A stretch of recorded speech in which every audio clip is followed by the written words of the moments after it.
Muy buenas tardes, queridos amigos, nuevamente en nuestro canal de YouTube para seguir con el tema de la reproducción humana y de todas las especies de animales.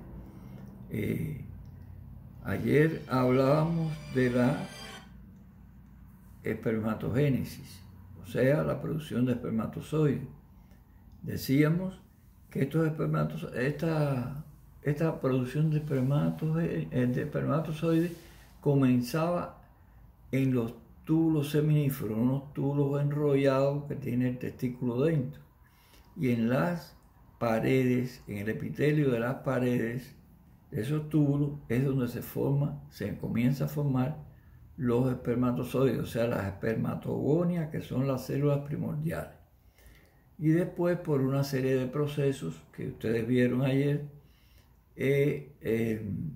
se van desarrollando en el testículo y después pasan al epidídimo, donde termina la producción de estos espermatozoides que van a ser los que van a fecundar el óvulo. Dimos las características de los espermatozoides, cómo entran al óvulo, que el óvulo es muy selectivo, que solamente él deja pasar al que él entiende que es el más apto para la fecundación.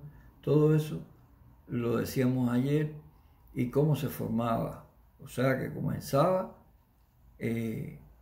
las células primordiales espermatogonias en los túbulos seminíferos del testículo, en las paredes de estos túbulos, en el epitelio germinal.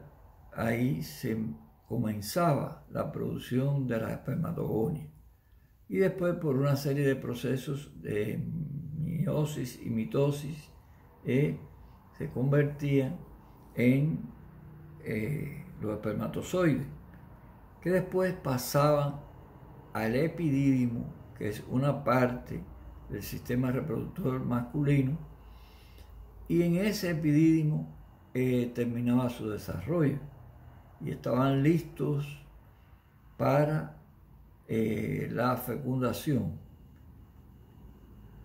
Decíamos también que hay variedades, o sea, hay diferencias entre las especies en cuanto al número de espermatozoides. Por ejemplo, decíamos que un hombre tiene alrededor de 2.5 millones de espermatozoides por mililitros de semen, y que en un eyaculado un hombre, redondando la palabra, eyacula 5 millones de espermatozoides, 5 mililitros. O sea que miren cuántos millones de espermatozoides pueden haber en un eyaculado. Si en un mililitro hay 2.5 millones.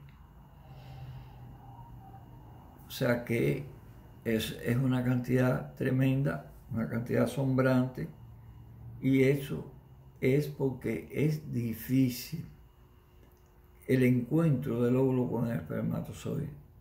Ellos, como les decíamos, tienen cabeza y una cola que le permite su movimiento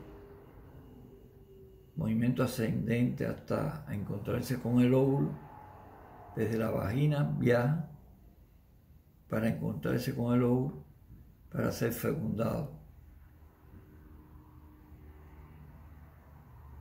Y después ese óvulo fecundado se implanta en el útero, y de ahí comienza la vida. Decíamos que esto era muy interesante, que la vida comenzaba de esa forma. Pues hoy vamos a hablar sobre la ovogénesis, la gametogénesis femenina, es decir, el desarrollo y diferenciación del gametofito femenino o ovocito mediante una división meiótica. Este artículo o sección necesita diferencias que aparezcan en una publicación acreditada. Pero bueno, nosotros le estamos dando el pie para que ustedes sigan los estudios de este tema tan interesante. La ovogénesis es la gametogénesis femenina, es decir, es el desarrollo de los gametofitos femeninos en plantas, o sea, en las plantas, y los ovocitos en los animales, mediante una división miótica. En animales, a partir de una célula diploide se produce una célula haploide funcional. El ovocito y 3 células haploides no funcionales conocidas principalmente como corpúsculos polares. Las ovogonias se forman a partir de células germinales primordiales, que serían los ovocitos. Las ovogonias se forman a partir de las células germinales primordiales. Este proceso se lleva a cabo en las trompas de Falopio. Se originan en el epiblasto a partir de la segunda semana y migran por el intestino primitivo a la zona gonadal indiferenciada alrededor de la 5ª semana de gestación.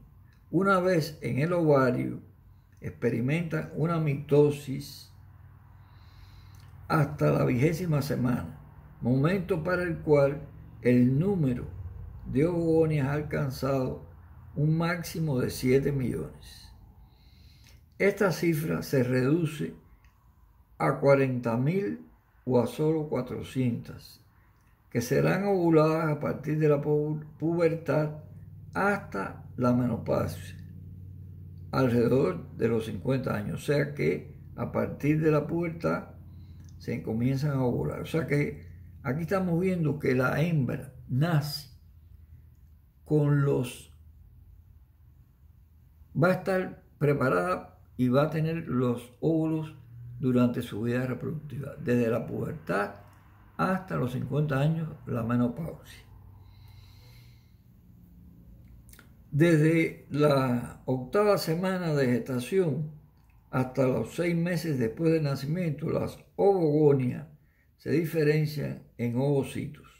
O sea que las ovogonias son las células primarias y se diferencian en ovocitos primarios que entran en la profase de meiosis y comienzan a formarse folículos inicialmente llamados folículos primordiales. El ovario tiene 3 partes: corteza, médula e hilio o red ovárica. Corteza. Dentro de la corteza distinguimos una zona albugínea que contiene tejido conjuntivo denso y subyacente al epitelio germinal, además de estromas y folículos. La médula. Ahí está el tejido conectivo laxo, muy vascularizado e inervado, que se continúa con el mesovario a través del hilio.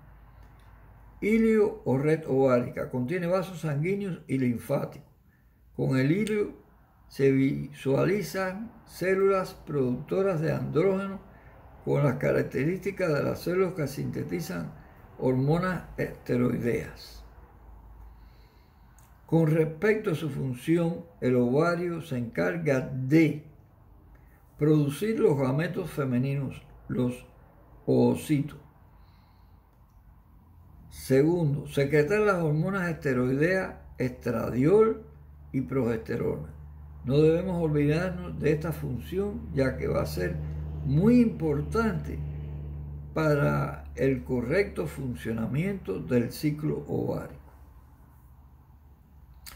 Ahora vamos a ver muy sencillamente la meiosis en la ovogénesis.